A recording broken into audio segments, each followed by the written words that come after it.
I'd like to introduce Will Dodge. He's a Chatham resident, a Summit businessman, and a family friend. Will's going to talk to us about the vagaries of running and owning a brewery. He's going to talk about the pitfalls of dealing with a Summit bureaucracy and the government. And finally, he's going to talk about the ups and downs of building and starting a brewery during COVID with supply chain issues and social distancing mandates. Will?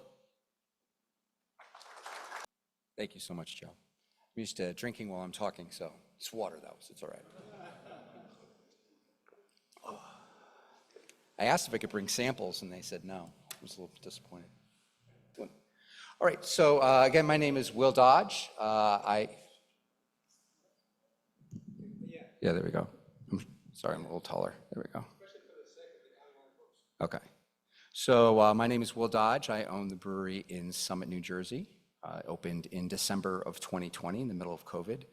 That was not intentional, but that's kind of how the way things go when you're starting a small business. And I'm going to take you on a journey here on how I decided to open a brewery, the process of it happening, all the problems that came along with it, and kind of my philosophy and how we got through it all. So beer, business, and life. This is something I've been combining together for some time now. I started this process probably back in about 2017, but it actually starts even earlier than that.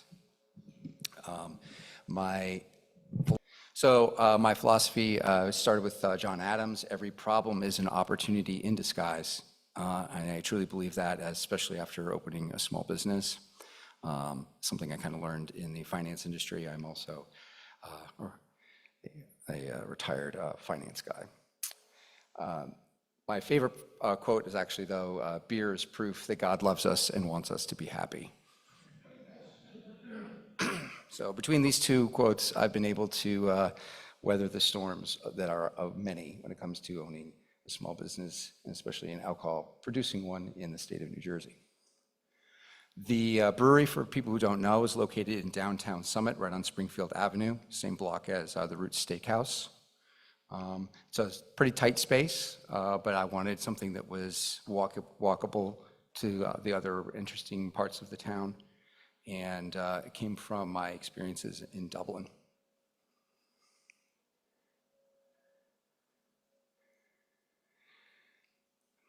So a little bit about me and how I ended up in this situation. I'll try to go through these slides too quickly, so I'm not going to start with my birth.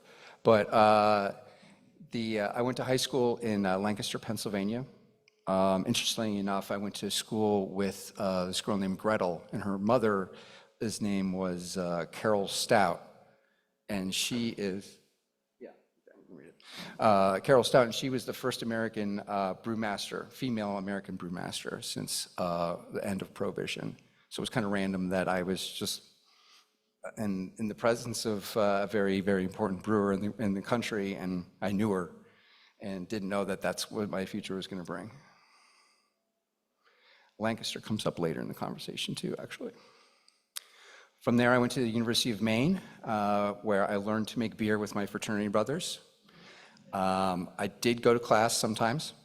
That was a little bit of a problem, but as we'll find out later, it helped out. I was am still really into rock climbing, and that ties a little bit into my story as well, so you'll see that trend throughout this next little few slides. University of Maine has its own brew pub.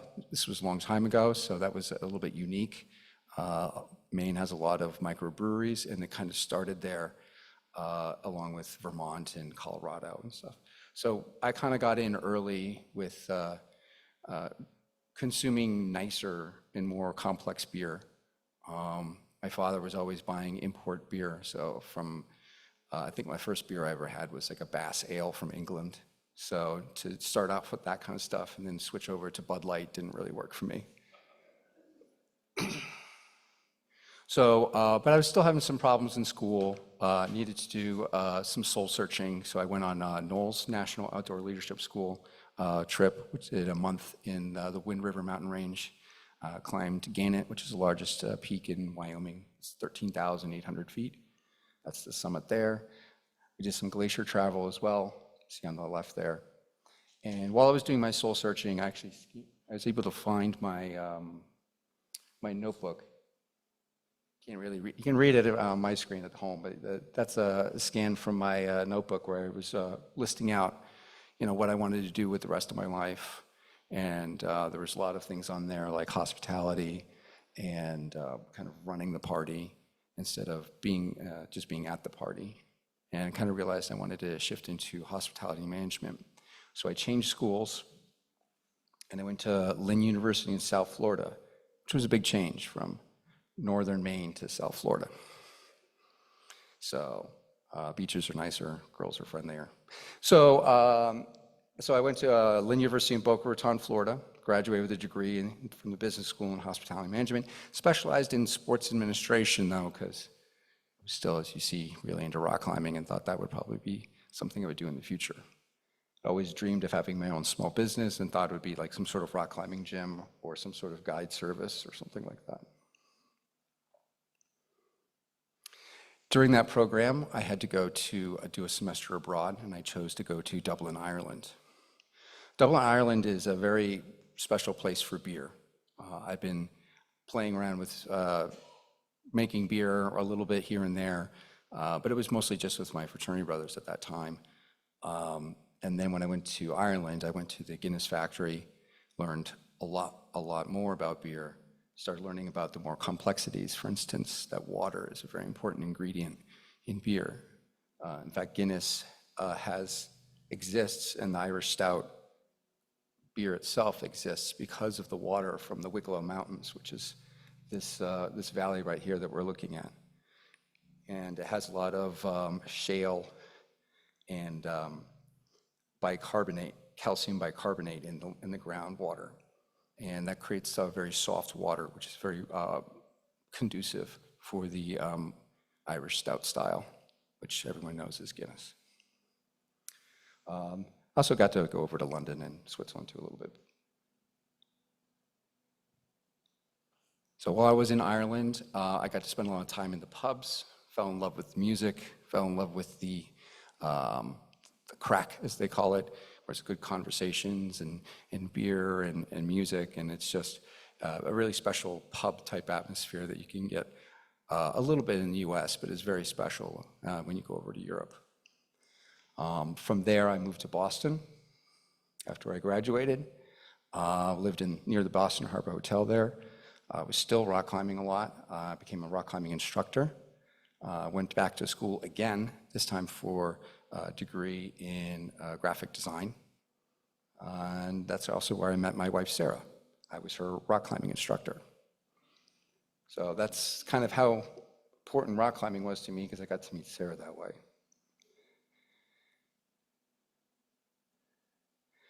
So I talked a little bit about the ingredients with water, but I wanted to get into the beer stuff. Since I've been talking about myself too much, let's get into the fun stuff. So beer is made up of water, barley, hops, and yeast. These German beer purity laws, that's the only thing you can make beer with. Reinheitsgebot, I believe. I don't speak German. I believe that's the best I can do with that. You can add other things to the beer outside of Germany, and you can still call it beer, but legally in Germany, if you want to call it beer, it can only have these 4 ingredients. Now, within each of these categories, water, barley, hops, and yeast, there are many, many different types of water, many different types of barley, many different types of hops, many different types of yeast. And you can combine them in different ways to get very drastic, different results.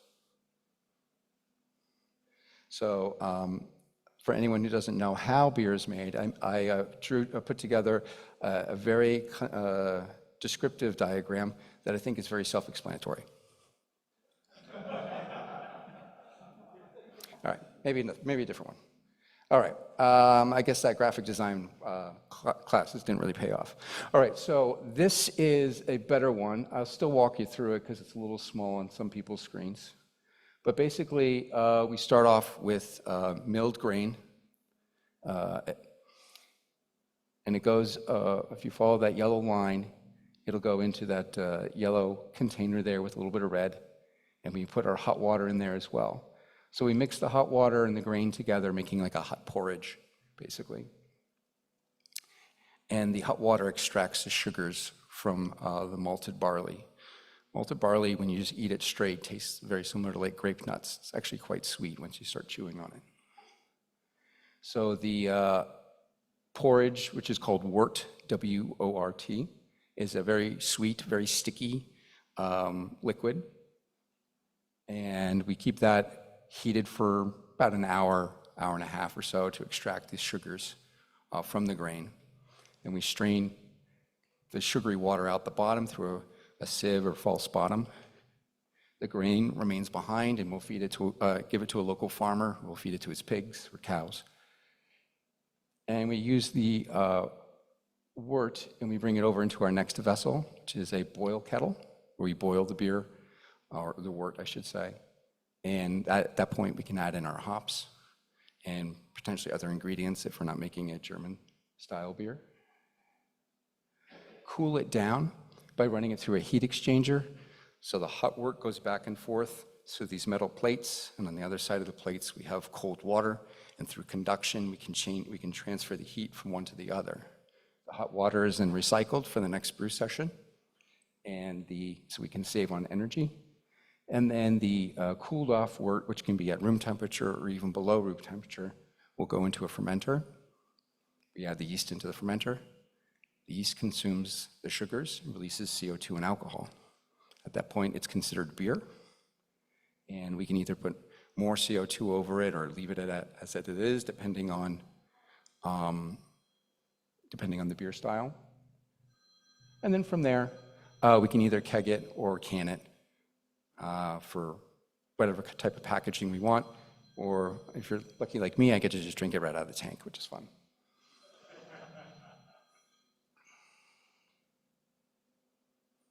So that's the commercial scale. This is what it looks like at the homebrew level. For anyone who's made beer at home, this will look familiar. For anyone who's not made beer at home, it is extremely easy and doable. Beer is the oldest, besides water, is the oldest beverage in the world. It's older than tea, older than wine. It's a fairly simple process. Again, you have your hot water, you add your grains, make your soupy mess called wort. I poured a little extra hot water over there just to make sure I got all the sugars out, good efficiency. Boiled it, added something that looks like rabbit food, that's pelletized hops, cooled it down, put it in a bucket fermenter, and put some yeast on it, and it'll be beer in 2.5 to 8 weeks, depending on the beer style. So I've been doing that for quite some time. That was one of my first brew sessions, actually, in Princeton, New Jersey. So after I met Sarah in Boston, got married, we moved down to the Princeton area, and I started homebrewing even more. At this point, I was no longer a rock climbing instructor. My wife told me to get a real job. So I got into finance and was in finance for a good eight years or, yeah, it was probably about 8. And so I needed a creative outlet. So I started brewing more and more at home. So while I was doing that, I started looking into the process of what it would be to open a small business. You know, I wasn't really rock climbing anymore. I guess I wasn't going to do that for a small business. And the only other topic I knew besides finance was beer. So I started, jumping 2 feet into what the beer making process is like, what it's like to open a brewery, what's needed, what are the different states and the different state laws. Alcohol is managed at the federal level and at the state level. The TTB is at the federal level, The state of New Jersey has the ABC, which we'll be talking about a lot today. So I started doing a feasibility study while I was at the office, and started looking through the different issues and potential opportunities and whether or not this would be a viable option. First thing I noticed was that New Jersey is ranked or at least at the time, was ranked 47th out of 50 states for craft beer brewed per capita. So we were in the bottom quartile or one of the worst. And it wasn't because people were not consuming it, it was all being brought in from other states. So there was a big red flag there that why is there not enough beer being made here? And it turns out it was a lot because of the high regulations that the state of New Jersey has specifically for breweries, not for wineries, not for distilleries, specifically breweries. It was a very interesting time to start learning about how and why that all came about. It's understandable. I often refer to myself as like the Uber of alcohol. The liquor license holders are like the taxi medallion holders. They bought these very expensive licenses. For instance, Summit House bought theirs for $1.2 million. I believe the Cheesecake Factory over at the Short Hills Mall bought theirs for $2.2 million. And that's a lot. And it was only doable because of the low risk for the banks, because you can loan that money, and those with a limited amount of licenses, they were going to hold in value and or appreciate in value. So it was a low risk loan. So these guys could take out $1 million loan for practically nothing, get their license, and then just sell overpriced beer, I guess, and be able to make money. But now with these new breweries coming in who are not required to have a liquor license, and the liquor licenses are restricted by population sizes by the state. It's not the towns that get to choose, it's the state that says, all right, you have X amount of people, this is how many licenses you can have. So a lot of the licenses are grandfathered in from before this law even came onto the books. So Hoboken is way oversold. So Hoboken's gonna have to, I don't even think it's physically possible. I mean, Summit, you'd have to double the population before they could issue one more liquor license, which basically means never, which is why the licenses are so high, especially in small towns. So it made it difficult for small restaurants, small business owners to open a restaurant with a liquor license. So there was an artificial demand for a place to have a glass of wine with dinner. And that's why you'll see a lot of BYO restaurants in the state of New Jersey, especially in small towns, because there's no license to purchase, even if you are willing to spend $1 million on a license. So that was part of the problem with the state of New Jersey. I also knew that that wasn't really sustainable. I mean, if you look at Pennsylvania, New York, Virginia, Delaware, they were all in the top quartile. And I mean, I know that New York is not New Jersey, but we're not that different. And we certainly enjoy beer as much as the guys from Pennsylvania. So I was saying that to myself, this is not sustainable. They're going to have to change these laws. Can you see on this chart? It's a little light on this chart, but on the left, next to the 1.3, there's a little line chart. And you can see how it's slowly drifting up. And right around 2011, 2012, you can start to see the line move up, and that's the amount of breweries in the state of New Jersey. Up until 2011, 2012, tap rooms and serving beer in tap rooms was not even legal in the state of New Jersey. You could only basically make a mini Budweiser plant. You could go on a tour, get a free sample, buy some beer to go in the retail shop and leave. There was no real consumption allowed on premise. Where most of the country had already gone through its beer revolution in the 90s and early 2000s, New Jersey was a good 20 years behind. So I knew it was not sustainable. I'm kind of a contrarian investor and wanted to get in early. And I said, I think there's a huge opportunity for a lot of growth.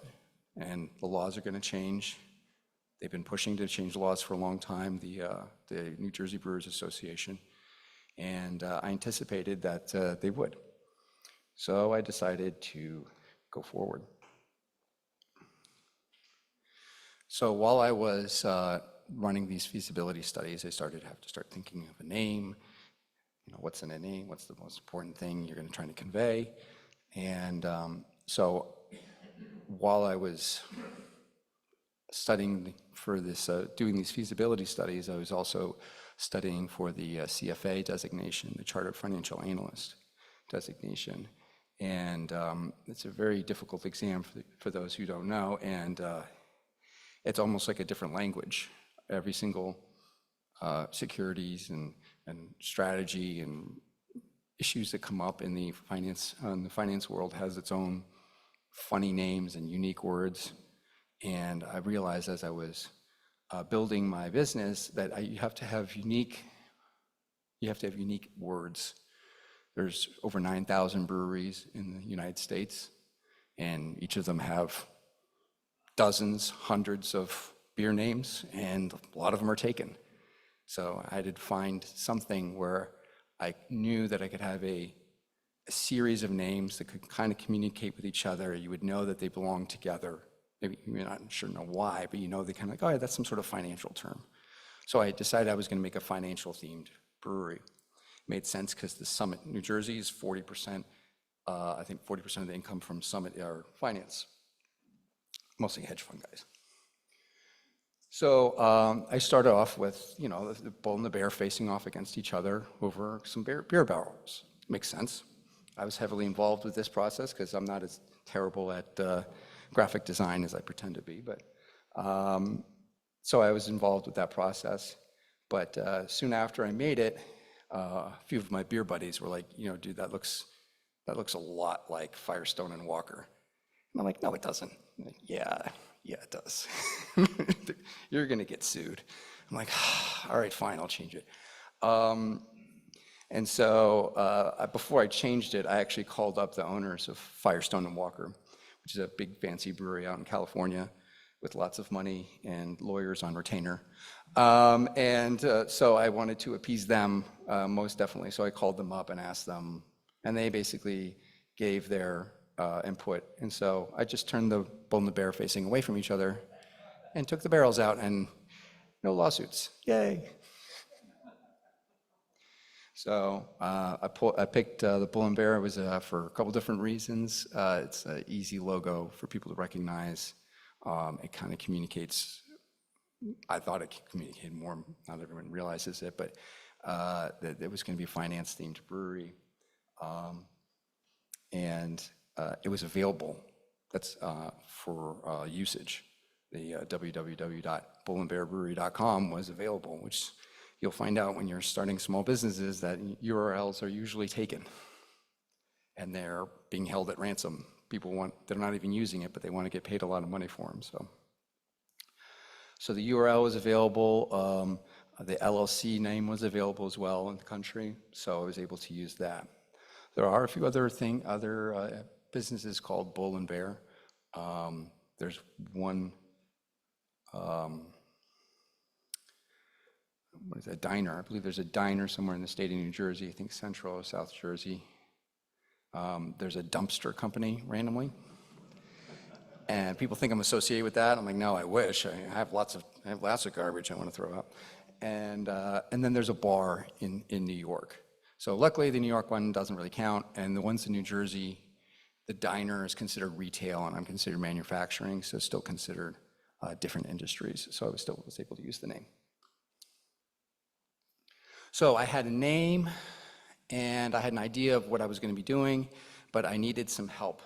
So I decided to hire my head brewer. His name is Mike Formisano. At the time, he'd been brewing for 14 years. He has, over 80 awards in 20 different beer styles at the national and world level. So I was lucky to find a world-class brewer who was looking for a job in the state of New Jersey. And how I found him is I, of course, went on to probrewer.com, and there you can find lots of pro brewers. It's amazing. It's a website for everything. So Mike was excited about the idea. He was living in Pennsylvania at the time, but moved to New Jersey to jump on the project. So now that I had a head brewer, I needed to get my equipment and a space. So picking out equipment was quite a challenge. There are a lot of different types of equipment, a lot of places to get them, and as your business plan changes and as your venue may change, which did happen at some point, your equipment may not just fit. So you have to change your equipment and change your space so that a round peg can fit in the square hole, which is literally what we'll see later today. And it was kind of fun though, because I got to go to places past in my life. For instance, my boiler, the Burnham boiler, is made in Lancaster, Pennsylvania. And anyone who remembers, that's where I went to high school. So I had to go back to my hometown, went to the warehouse literally across the street from my high school, got to pick out my boiler, and got to catch a lacrosse game. We didn't have lacrosse when I went there, so that was kind of fun. And so it all kind of starts circling back. Some of the other equipment I purchased from within the United States was a water purifier, or RO, reverse osmosis. Great thing about that is it really strips down the water to pure H2O. I don't know how many people live in Summit, but we have really, really hard water. And it does a number on a lot of my equipment. So having to strip it down to almost pure H2O really helps. That can go a little too far, ironically, because there's a lack of so much metal in the water that after it's been stripped down, it has to only touch food-grade plastic or stainless steel. If it touches any other, like copper or anything like that, it'll eat right through it'll just absorb all the copper into the water and eat right through the pipes. But with a blank slate, you can make any water that you want, like the water in Dublin when we make our Irish stout. We can add a whole bunch of extra bicarbonate in there as well and make a really nice Irish stout. And that's truly how the beer styles formed, was through the water that was available to the people at the time. So the equipment I ended up ordering from China, this would be 2019. Yeah. The reason why was because the brewery was so small that everything had to be custom cut and custom welded, and that pushed us out of the price range for anything made in the US or Canada, because US and Canada and Germany are the major, and China are the major manufacturers of brewing equipment. So I reluctantly had to order from China. The welds were good, surprisingly, and the pumps are not that great, but that's okay. You can replace pumps. So we brought in all the equipment. It was actually a very difficult undertaking because the building is so narrow, and we're putting a lot of the equipment in the basement. And so we had to organize in the shipping containers in Shanghai how they were being put in, so when they were taken out on the other side, it would be in the correct order to go into the brewery. So that was a huge logistical undertaking in itself.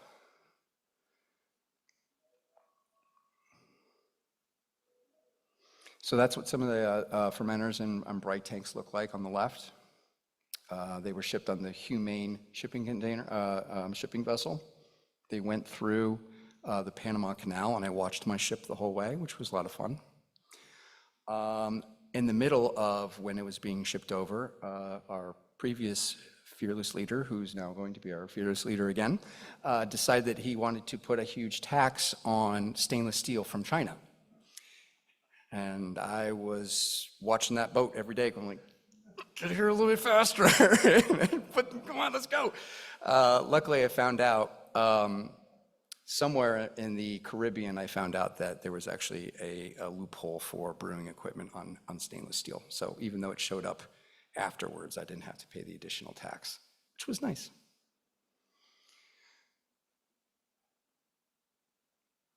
So the location came up before.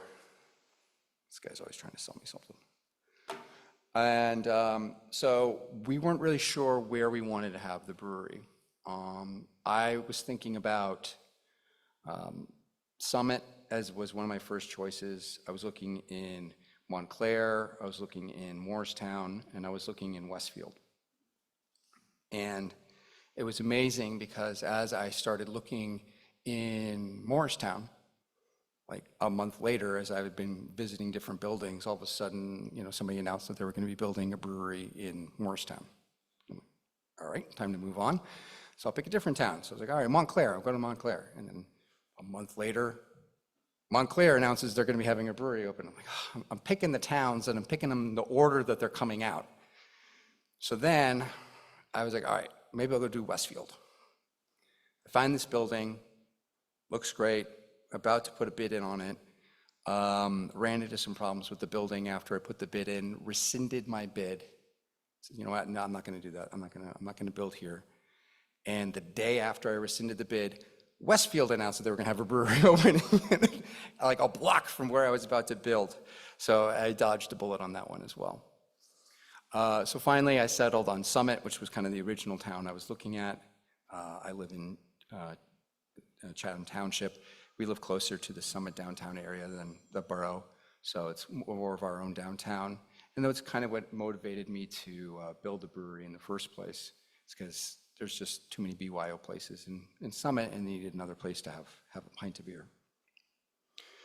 So it was the old Summit Food Market is the space that we ended up moving into. We took half of the upstairs and then both halves of the basement downstairs.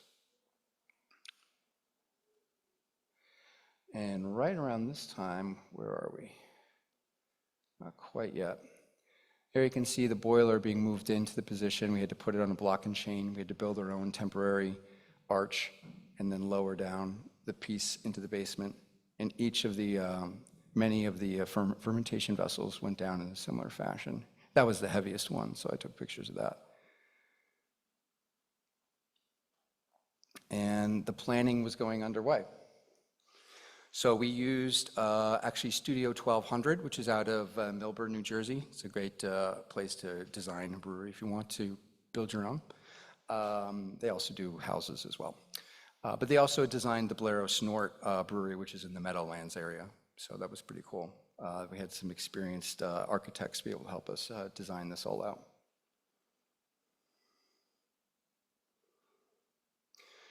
So as I was saying before, we had to really be careful how we loaded the fermentation vessels and the large pieces of equipment into the shipping containers in Shanghai because the brewery was so small. So what I ended up having to do is I had to recreate the brewery in Google SketchUp, recreate all the individual tanks to their specified sizes, and then have mock move-in days to know which vessel needed to be put in first. So not only did I measure out the entire building and the size of all the vessels and the size of chairs and tables and all that stuff, but I also went outside and measured the sidewalk and the street lamp and like where everything was and where we could park, the 18-wheeler for the unloading of the shipping container and pulling them all out. Otherwise, there'd been dozens of giant fermentation vessels all over downtown Springfield, and I doubt the police would ever come to drink if I did that. But this ended up being a mirror image of what is now reality. There were some issues with the basement. The stairs had to be more centralized for considered emergency egress, so it ended up being inverted. But it's the same thing if you kind of look at it. So during the build out, this is when COVID shows up. So we had already committed. I'd submitted I'd signed my life away to the landlord. I borrowed a large amount of money from an SBA loan from a United Community Bank, and construction had started. it was helpful because the building was in disrepair. So the landlord had to do a lot of work to the building first. So I was able to get a signed lease, but not have to start paying rent yet because it wasn't ready for a tenant to move in. That started the clock for me for the TTB, the federal apparatus that manages alcohol, because the application process can take 3 to 6 months. And you need to have an address and a signed lease. So most breweries are paying 3 to 6 months on a lease, not making any money, just waiting around for the federal government to sign off on some documents. And then once they do, then you get to submit that to the ABC in New Jersey and wait for them to give you to approve, which can take another 3 to 6 months. So many breweries will be ready to go a year in advance and be sitting, not able to make beer, not able to sell anything, and just wait and just burn money.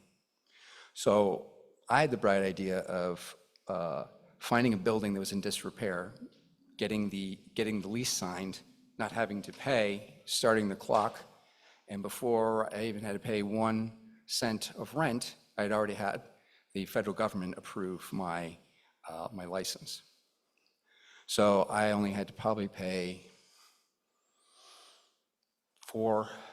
maybe 4 or 5 months worth of rent, waiting for the ABC and ultimately the occupancy. What's that one called? Yeah, the use of occupancy from the town, which was the last hurdle. But here's some fun stuff on the pictures here. So that was day 1 when they were doing demo.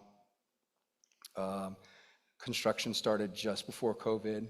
Then COVID started, and people weren't really sure whether or not they could continue working. And then people were getting a little paranoid. And then around March, all construction stopped. They stopped all construction unless it was for an essential business. So luckily, I found out that you joke, that's exactly the next thing. Alcohol was considered an essential business. So I went to the town, I went to the state, and I said, I'm an alcohol manufacturer, I'm considered an essential business, my construction can continue. And they said, okay, I guess you're right. So I go to my contractor, who's like, oh, no, it's COVID, I don't want to do that. I'm like, well, if you don't do it, I'm gonna get somebody else. He's like, all right, I guess I'll do it. And so now I went from, and I'm sure plenty of people have worked with contractors before, you say like, hey, come on Tuesday and come do this, and they go, okay, yeah, I'm gonna be there on Tuesday, and you don't see them until, Saturday or 2 weeks later. And you're always begging for them to show up. And I had the opposite issue for a while, where I had all the contractors showing up because they didn't have any jobs they could work on except mine, and they had to wait in line because we were limiting how many people could come in because of the whole COVID thing. So we had the contractors, like contractor vans, all lined up on the road, just waiting for their turn to be able to go in and do work. It was a surreal time for sure. So there's an opportunity in disguise. This is a fun little side story. I included this. So in the basement, we found this really cool old safe, and it was open. And I was like, great. Thing weighed a ton at least. And I was like, oh, this looks really cool. We'll get it refurbished. I'll get a locksmith in here. We can reset the lock because it was open. And then one day, some jackass construction guy closed it and locked it. So, all right, now we got to get a guy to break into the safe so we can use it. So it was sitting in the construction area for a while, this giant locked safe. And then one day we come in and it's knocked over and there's a hole drilled through the bottom of it and someone had broken into the safe. And it was an empty safe, so it was quite comical to see wow, they just ruined a perfectly good safe for absolutely nothing. And that was hours worth of work. I'm like, man, I wish I could have had a picture of that or a video of the guy breaking in and stealing nothing out of a safe. It's funny because the police were there that day too. And they were like, oh, we know exactly who did that. It's like, we can't prove it, but I know who did that. And I was like, really? And then as I was talking with him, all of a sudden his radio goes off and he goes, that's him. They just got him for something else. All right, so here's some pictures of the basement. Tight, a little hard to see. So the basement wasn't tall enough for the equipment, as I was saying earlier, so we had to excavate down a foot. So we had to rip out the entire basement, dig it out by hand, put it in buckets and carry it up the stairs and dump it into a truck, and then re-pour the entire floor. We had to put in additional support beams because we were going to be putting some heavy equipment on the floor above us. So all the beams were sistered, and then additional deep cement pads were placed in with additional supports. We built a cold room, which is the wooden box on the bottom right there, and that had a bunch of additional insulation. Some shopping for flooring and tables was part of the process during COVID. And then it was finally time to start putting the equipment together. So the equipment was moved into place. China did not care that alcohol was considered a required or an essential business, so they were not coming over to install it. So I had boxes and boxes of pipes and just random things lying around, and none of the construction guys or any of the people that I was working with knew anything about brewing or the equipment. So I had to put it together myself. And I got an instruction manual that was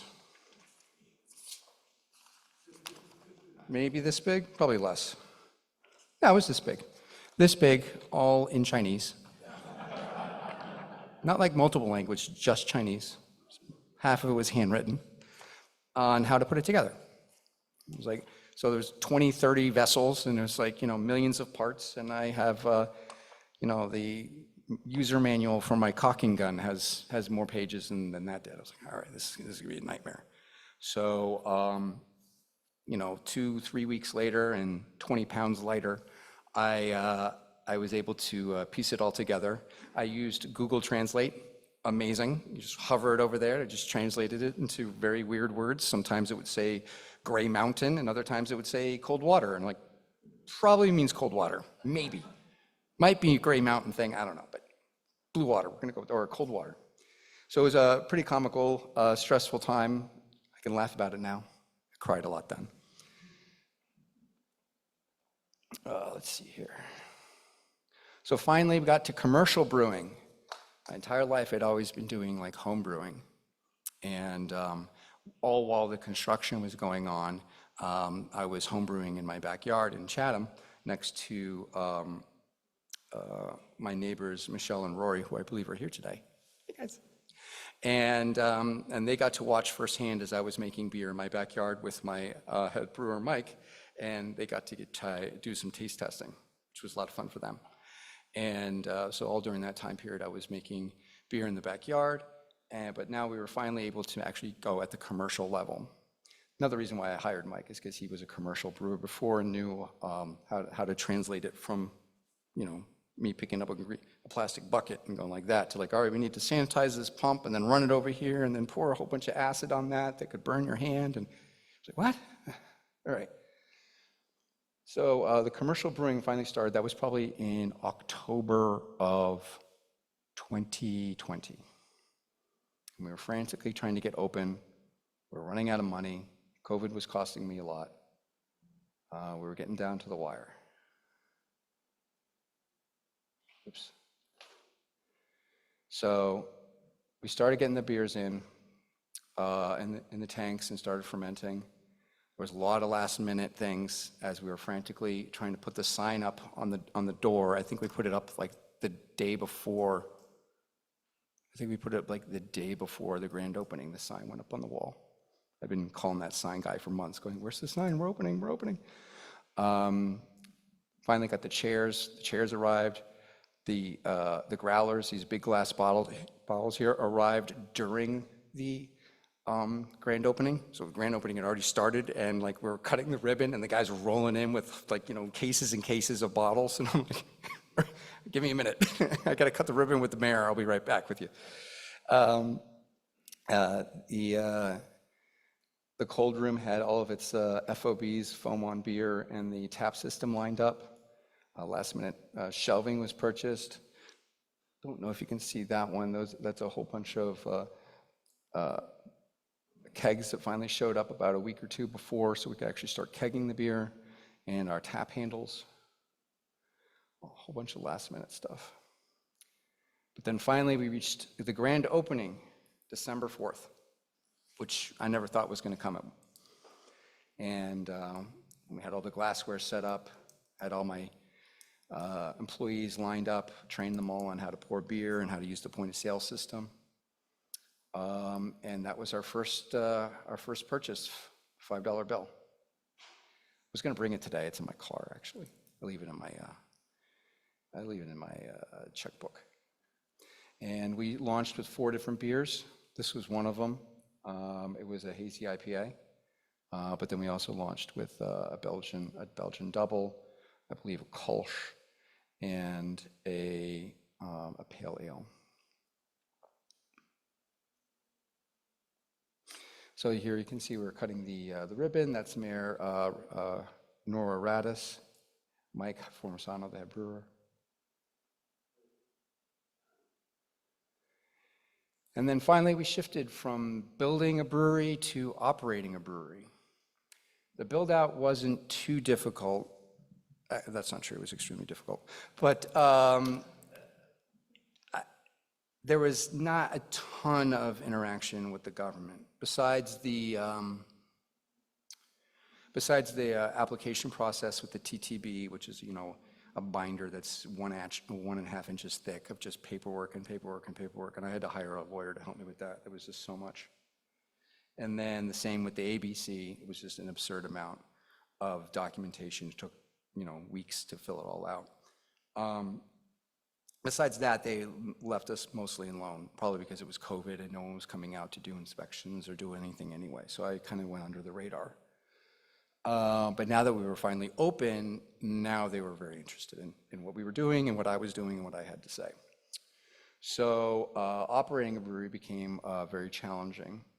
First off, we were still in COVID, so there was social distancing, people wearing masks. You had to wear your mask when you were walking around the brewery. Our grand opening was 25% occupancy, which means we could have 12 people inside at a time.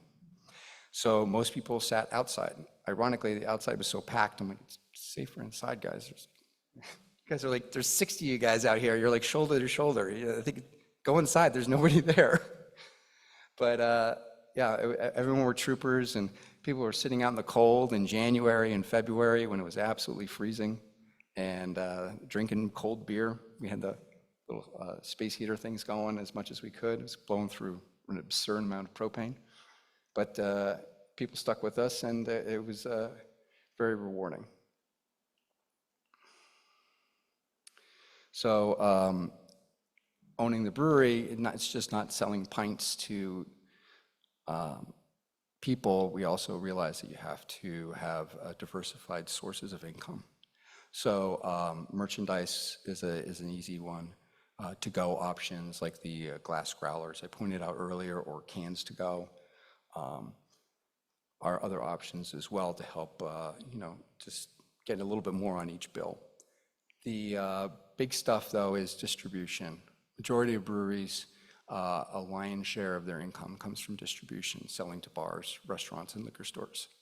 That is something that we are doing a little of. We need to do more. I think right now we're at about 10% of our income is coming from distribution. It needs to be closer to like 20 or 30% though. So I'm hiring on some people who are going to start being distributors, and that's all they do is just go around to bars, restaurants, liquor stores, try to move the product, which will put a strain on my head brewer, who's already pretty stressed out.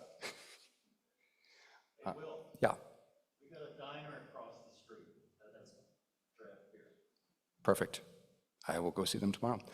We're on the shelf at, what's this one here? M&M, I think it is? Yeah, we're on the shelf there. We were on the shelf at the big one, New Jersey Fine Wines, is it? What's one over the one by Acme here?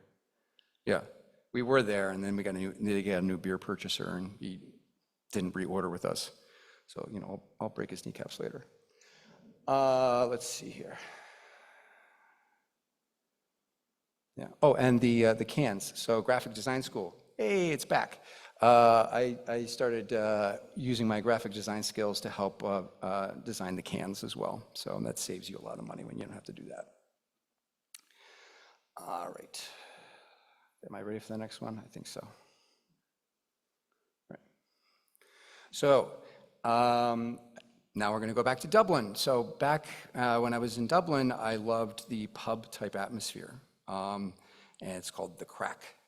And I wanted to recreate that. So the brewery that I built was purposefully downtown, it was purposely small. It was supposed to have that kind of Irish pub type feel where you go in there, everyone knows everybody. And, you know, it was so foreign to me when I first went because I'd walk in and, you know, I was used to going to like bars and clubs like in South Florida, and it's like everyone's 20 to like 35, and that was about it.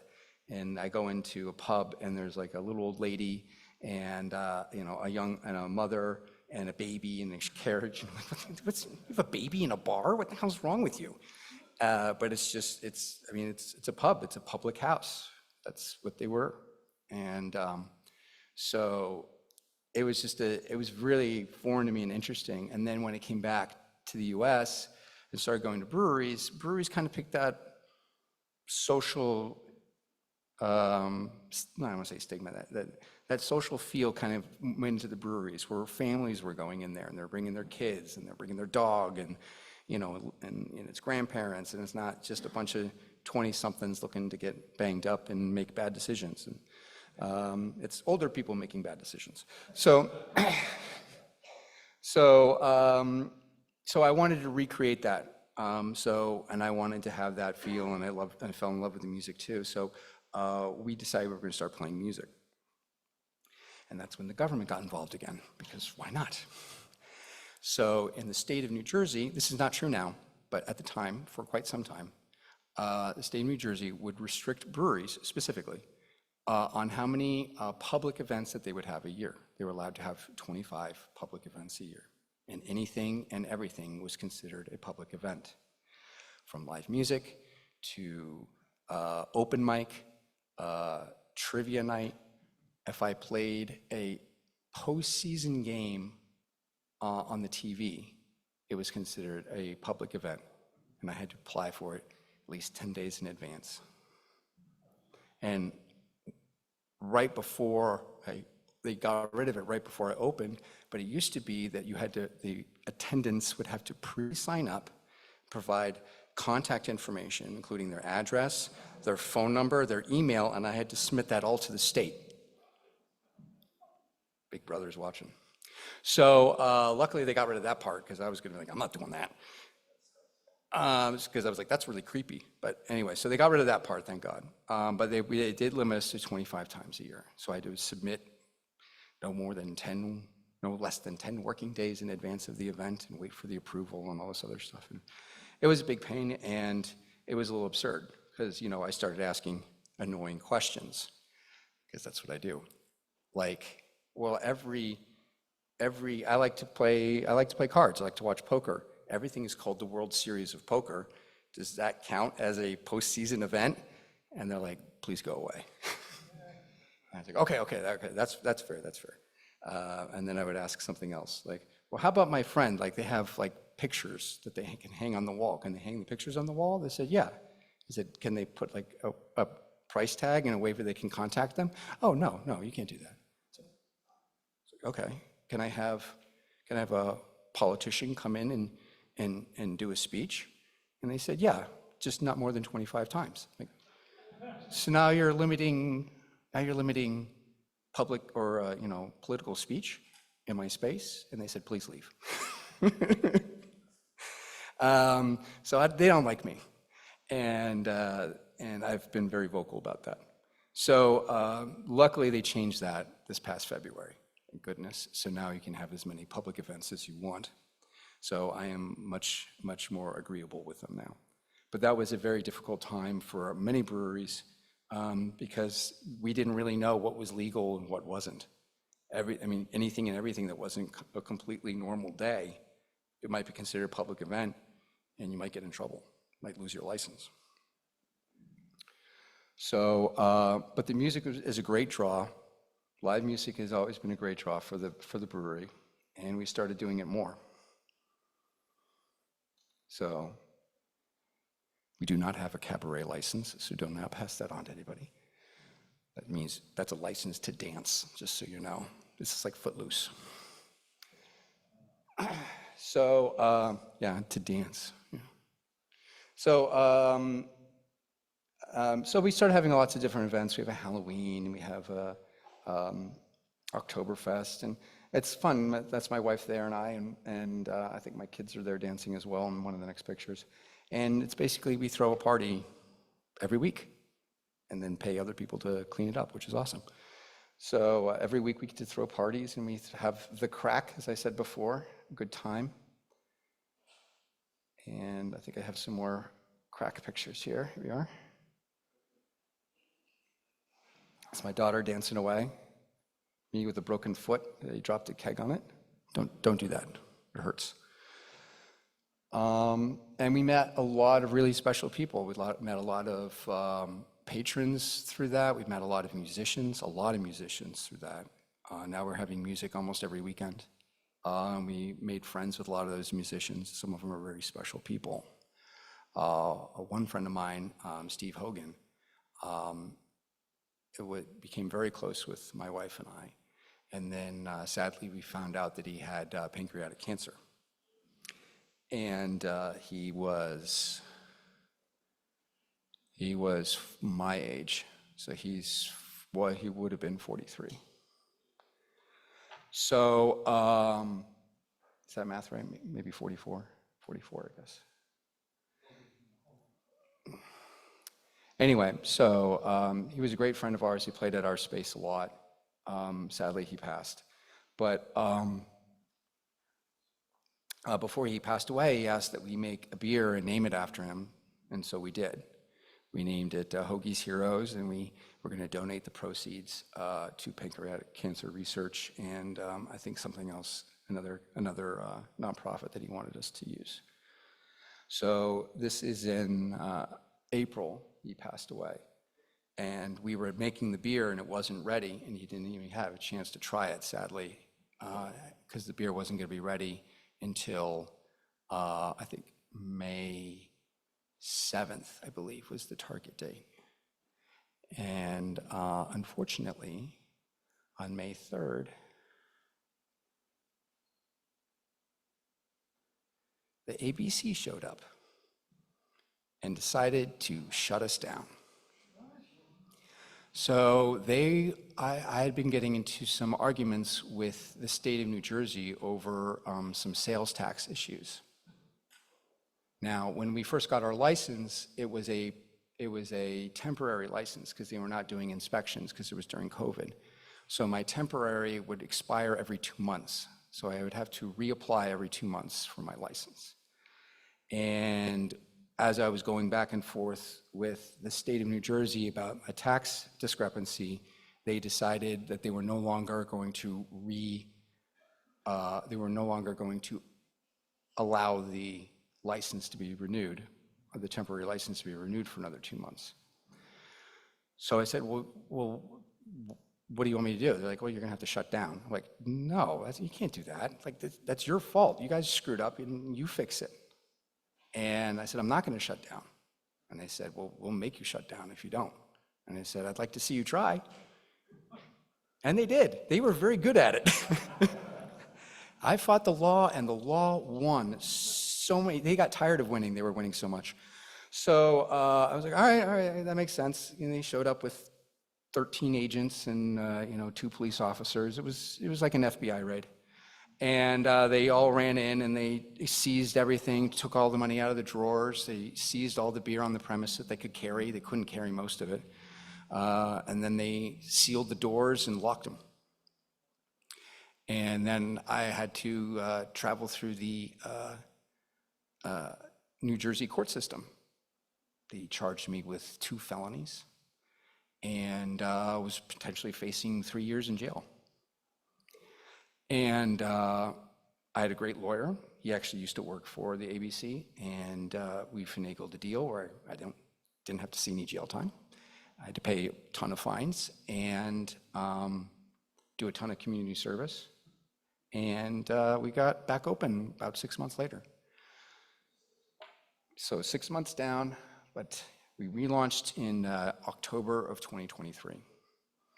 So we're 1 year back from the dead. It was a tough time. We lost a lot of our clients, our clientele. You know, all the bars and restaurants that we had relationships with, we lost some of those. We were able to regain some of them back. You know, people are creatures of habit. They go to the same watering hole, and once that dries up, they'll go somewhere else, make new friends there, and then they won't come back. So it's been almost like a relaunch and starting all over again.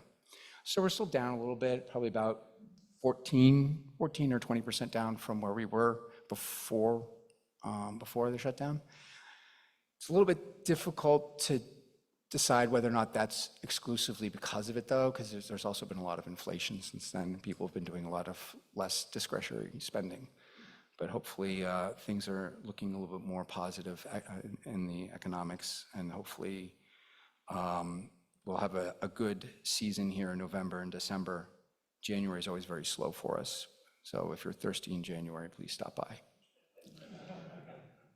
So I got to take a sip of water, and I'm going to do a toast because that's always how I end these things, and then we'll do some questions if that works. Am I good on time? Well, Will, thanks a lot. I do construction management, and you did pretty good. Except for before you placed the purchase order for the equipment, you should have figured out how it was going to get put together. Yep. And I don't know what possessed you to think you were going to fight with the ABC. You know, most businesses hire lawyers, and you give the lawyers some money, and they make things happen. I had a lot of lawyers. So I lived and worked in Libya for a year. So I brewed alcohol. Yep. The Italians brewed wine, vintage 6 weeks, and the Brits, I helped them brew beer in a bottle, vintage 2 weeks, not 8 weeks. Yeah. And then when we drank the beer, it was brewed in the bottle. Yep. So it had all this junk at the bottom. Yeah, the sediment, yeah. So you couldn't chug it. So that's good. So my question is, my local is in Morris Plains, just north of Morristown. By the way, if you put your brewery anywhere near South Street in Morristown, you'd have been fine. So South. Well, Glenbrook ended up opening right down the street from South Street. Uh-huh. And they're good buddies of mine, and I'm hopefully going to get on. I'm on tap at the office. Okay. Yeah. But I'm also. It's right on South Street. Yeah. Okay. So my question is, I hang out. I talk to these guys. I heard about all this stuff opening a brewery, and I talked to them about their beers. Now they seem the guys there that own it. Seems there's the owner's brewer, and there's the other owner who is a administrative guy, but they seem to have beers all over the place. They don't seem to have a standard beer. They've gotten to it a little bit, but so they like to just brew stuff. Right. And interestingly, they name the beers after songs. Yep. That's cute. You know that? Yeah. But tell me, and then they talk about the beers that they brewed repeatedly, and they turn out differently. Yes. So can you tell me about the art and feel for why beer is different? Yeah, I'd love to. So as I was saying earlier, beer only really has 4 main ingredients. Some of them can have some extra little ones here and there. They're called adjuncts, but those are the main ingredients. the combination of which is actually extremely complex. From when we were first making the wort, where we put that hot water and the grain in that vessel, there are so many variables just in that first step, or how fine did you mill the grain? Is it lightly cracked, or is it like all pulverized? Then you have questions about the water when it came in to the tank. Did it come in at 150 degrees and then drop down to 145? Did it come down at 160 and then drop down to 145 when it first hit when the hot water first hits the cold tank and the milled grain? So you can get a lot of biochemistry stuff that's hard to tell until it's too late of the variance. So there's a lot of meticulous calculations and record keeping when you're making a beer, so you can try to recreate the process. Fermentation itself we're handing it over to a single cell organism, and it can be happy and it can be sad. It could be 20 generations later and have mutated slightly, and you can get some variance in that as well. That's the one thing I have to say about literally the only nice thing I'm going to say about Bud Light is that it's extremely consistent, which is it's an absolute marvel on how consistent they can make it all over the world, and it tastes exactly the same. Terrible, but exactly the same. Thanks. Wonderful story. I love to hear about a success, and I love to hear how beer is made. My wife and I go to Maine for a couple of weeks every summer, so we're very aware of all the microbreweries up there and bigger ones. And I'm sure you've probably taken the tour of the Allagash Brewery outside of Portland. Yep. They do wonderful tours, and you learn all about, and then you get samples. I assume that a microbrewery in Summit is too small to give tours, but let us know if that's not true. That's my first question. Sure. The second quick question is, it sounds like you were looking for a town that didn't already have a microbrewery, and you found one. However, as you well know, just over the border from Summit to Chatham, there is another microbrewery, the Twin Elephants. So the question is, are you buddies with him too, or are you competitors? I'll take those in order. I'm going to think about whether or not I'm friends with them.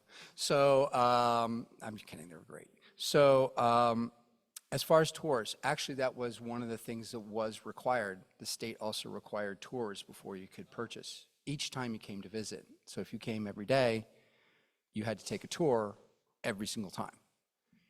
And you had to collect their information, and you'd have to submit it to the state and all this. So they backed off on that a little bit. And they said if they've been on the tour before and you have record of them taking the tour, then then you're fine. You don't have to do it every single time. That's part of the reason how I designed the brewery. Oh, it's not up there anymore. Is that some of the tanks are right next to the bar, so that basically as I'm pouring the beer, I can be like, we make it there, you drink it here. Any questions? All right, great. There's your tour.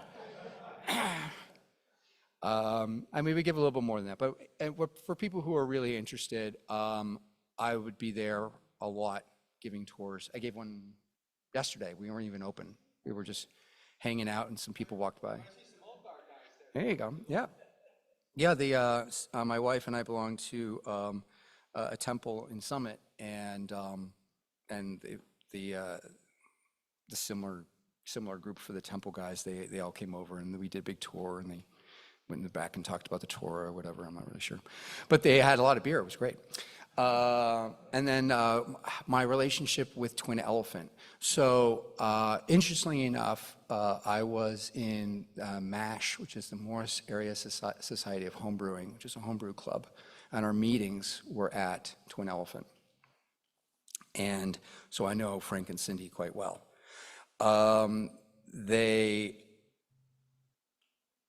I didn't tell them I was going to open a brewery. And another member of that club, two other members of that club, now that I think about it, we were all meeting there, and now we all own breweries. So the one over we're in New Providence, the one here in New Providence, that's owned by Matt Green. He was in the same club as I was, so I'm friends with Matt. and Ashton from Ashton Brewing, which I forget which town. I think that is it Springfield. I don't know. It's down. No, it's not Springfield. It's further down that way. It's further south. He owns a brewery as well. So the Homebrew Club is very proud of having probably the most of their members go professional. But they all met at Twin Elephant. Yep. And we help each other out. I mean, oftentimes we get order delays and we need hops or we need bags of grain or specialty malts, and we're like, oh shoot, we're short. Like, call up somebody. I need it today. Do you got it? We'll swing by and help each other out. I mean, the argument right now still is that big beer is losing market share every year, like 5% or more. They've been losing a ridiculous amount of market share every year over year for decades. So there's plenty of scraps to pick up from them bleeding loyal customers. So we don't necessarily need to compete with each other yet. I mean, we do and we don't. Frenemies kind of thing, but we're happy when we see the other ones succeed, because people do visit areas for the breweries, and they'll come up, and many times I have people that come in and buy a beer, and they're like, where are you from? And they're like, oh, we're from North Carolina. I'm like, what are you doing here? It's like, oh, we're hitting all the breweries in this section of New Jersey. All of them? It's like, you taking an Uber? So yeah, so it's still one of those things where, a tide is raising all ships. Tell us about the Sam Adams guy. The Sam Adams guy, okay. So Jim Cook owns a Boston Beer Company, which is Sam Adams. And he was kind of like the first microbrewery guy, American microbrewery guy. And he has a great story. You should listen to him speak. He's funny too. And he was expanding all over the United States. He's considered a large regional brewery. He's basically a national brewery now. Not quite international. Maybe you can get some in Canada, but that's probably about it. It's harder to get outside the US, though I think he's trying. So he kind of hit a wall with his production. He was having a hard time growing. He had saturated the market with his product. He was known for his product. He has a handful of other things. The market started shifting away from a lager. He had kind of like the Boston lager, which was a little bit hoppier than most people were used to. I remember the first time I had the Sam Adams, I was like, wow, that's really hoppy. Now I drink it, I'm like, there's no hops in this. What are you talking about? So, so a similar thing happened with Sam Calgione with Dogfish Head out of Delaware. And he expanded, big regional guy, mostly national now. I think there may be some small parts of the US that you might not be able to get Dogfish Head. But he was running into the same problem where the market was saturated with his product. There's tons of other small breweries coming onto the scene. As I said, there's over 9,000 now. And so they were not gaining much market share. And so all they could do was merge to try to make their distribution more efficient. So now Jim, it was more of an acquisition. So Jim bought out Dogfish Head, but to put Sam Calgione as like the second in charge, basically. And Jim's getting up there in age, so he'll probably be retiring soon. And everyone assumes, and probably rightfully so, that he's going to leave the reins to Sam Calgione, and Sam will be running Sam Adams, which I think is kind of funny to have the same name. But that's basically how they're able to still continue growing. It's been the same problem with the big guys too, like Miller Coors and InBev. They had to purchase breweries, the ones that they used to make fun of on the Super Bowl commercials. Now they're buying us up because that's the only growth it can get. And no one wants to sell to them, or they sell them for way too much because everyone's angry at them for what they did to the beer industry.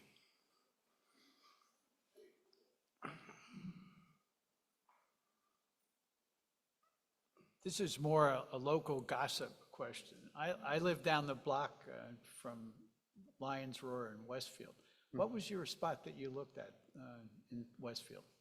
So it was, I'll get in close here. So it was a block or two away, and it was relatively close to the train station on that same side.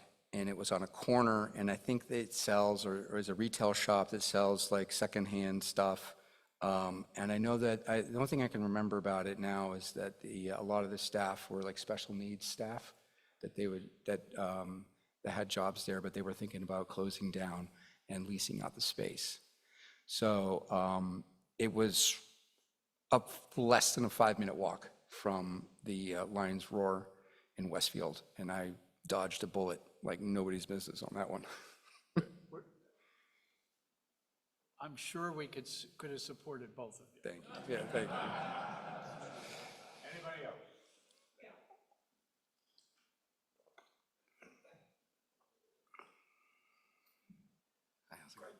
Thank you.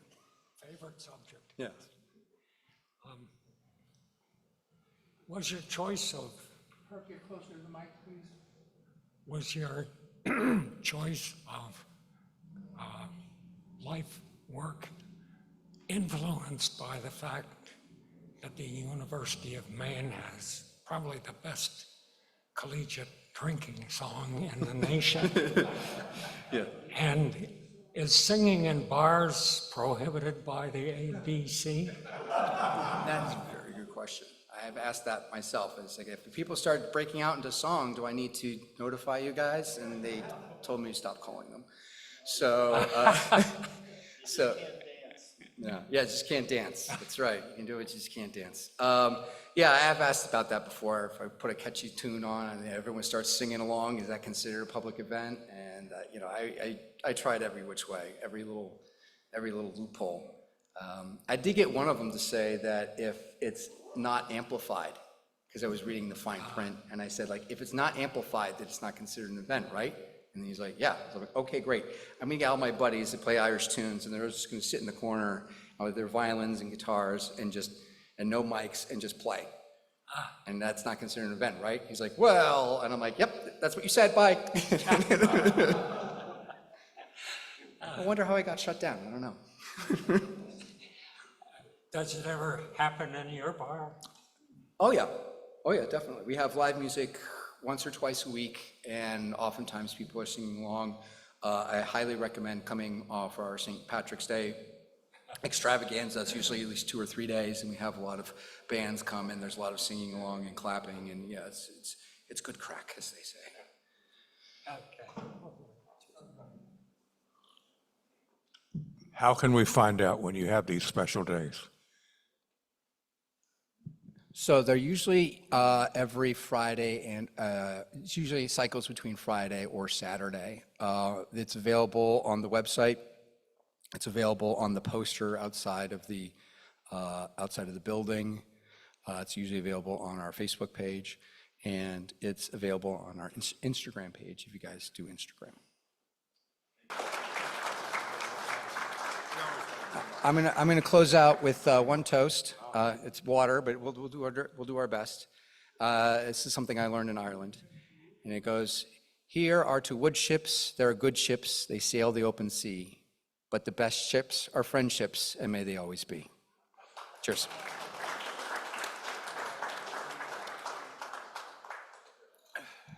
Will, thank you. That was a fascinating talk. I thought it was very interesting. The Old Guard has 2 ways of saying thank you. The first is a symbol of an orchid, and it exemplifies the fact that Summit was the orchid capital of this area when the Old Guard started probably about 100 years ago. And the second is with a round of applause.